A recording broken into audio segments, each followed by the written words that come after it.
हाँ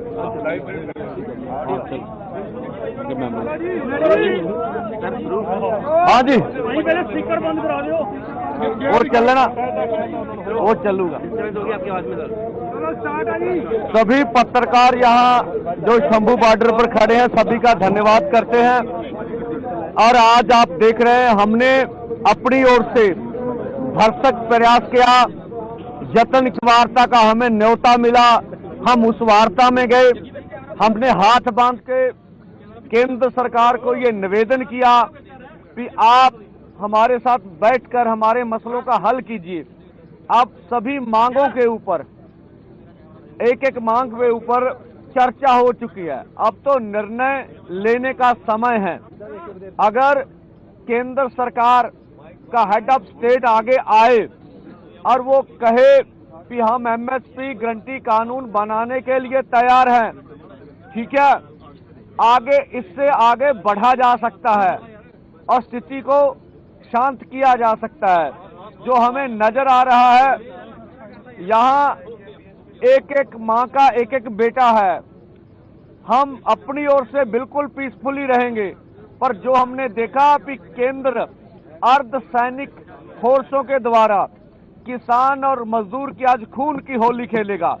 हम कहते हैं आपका दायित्व बनता है, हमने भी प्रधानमंत्री बनाने के लिए वोट डाली होगी, दी होगी। ये देश सभी का है, प्रधानमंत्री सभी के हैं। उनको आगे आके परिस्थितियों को संभालना चाहिए और हमारी मांगे मान लेनी चाहिए। 1.5-2 लाख करोड़ रुपया ज्यादा बड़ी रकम नहीं है। इसके ऊपर 60% किसान निर्भर कर रहे हैं। खेत मजदूर जोड़ लें तो देश की 80% आबादी बनती है। तो हमारी पूरा प्रयास है कि पीसफुली रहेंगे, अथवा अगर केंद्र को ऐसा लगता है अभी मांग मानने में कोई उसे दुचित्ती आ रही है, तो हम कहते हैं प्रधानमंत्री जी, संविधान की रक्षा करना आपका दायित्व है। आप संविधान की रक्षा कीजिए। हमें पीसफुली प्रोटेस्ट करने के लिए ये नाका खोल के दिल्ली जाने का इजाजत दे दीजिए। ये संविधान है क्या देश के किसान मजदूर का, इससे गतिरोध खत्म हो जाएगा।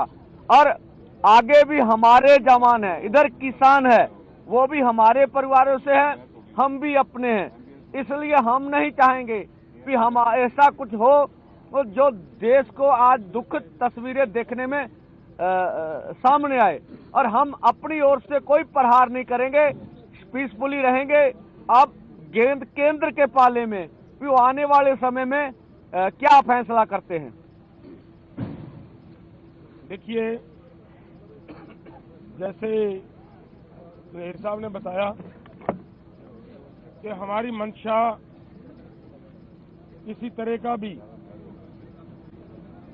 अशांति पैदा करना हमारा निशाना नहीं है, ना कोई हमारी इसके ऊपर कोई ऐसी इशू है कि हम तो ऐसा किए बगैर रह नहीं सकते।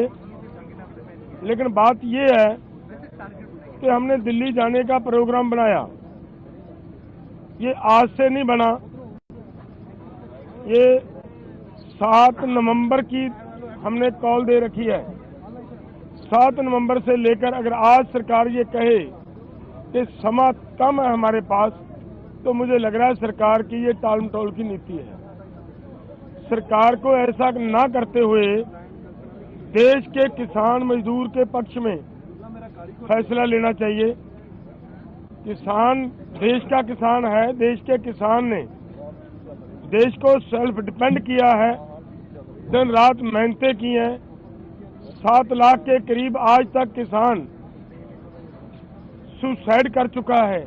लेकिन ऐसे हालात में भी अगर सरकार किसान से बात करने की बजाय ऐसा प्रबंध करे कि किसानों को रोकने के लिए इतने इतने बड़े बैरिकेड्स लगाएं, तो ये उचित बात नहीं होती। हमारा निवेदन है कि हम शांतिपूर्वक ढंग से दिल्ली जाना चाह रहे हैं। सरकार कृपया हमें खुद ब खुद अपने वो बैरिकेड्स हटाते हुए दिल्ली जाने की अनुमति दे, वहाँ दिल्ली बैठने की व्यवस्था बना दे। हमें कोई दिक्कत नहीं है।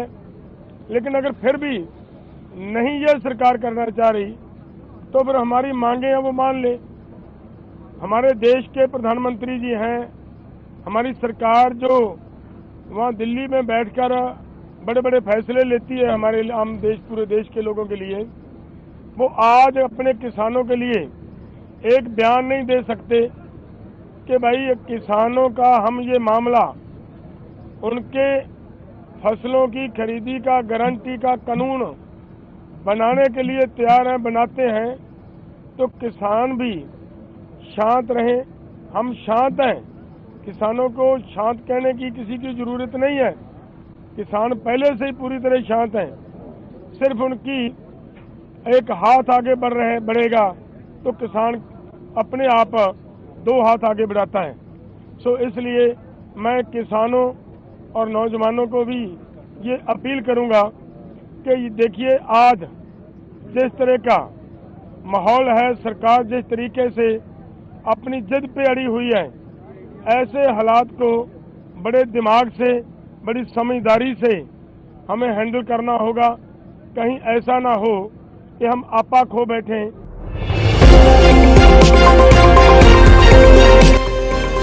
আমার বাংলা, সঙ্গে থাকুন, সঙ্গে রাখুন। আমার বাংলা।